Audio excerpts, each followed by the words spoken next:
இறையோனின் உண்மை தூதராம் முஹம்மதானவர் உலகை பிரிந்தே சென்றதை அறிந்தார்களே பிலால்.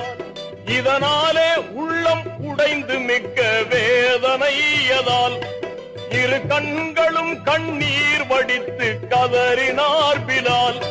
தெருவெல்லாம் திரிந்தார் பித்தன் போலே மதினாவிலே சதா.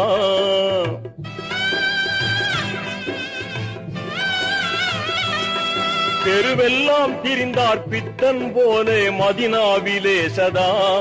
நபியின் சமாதி காணும் தோறும் நெஞ்சம் உருகியே தன் உணர்விழந்து மயக்கமாய் விழுவாரே வீதியில்.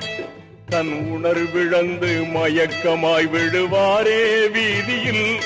தினமும் இதே நிலையில் அலைந்தாரே நம்பினார்.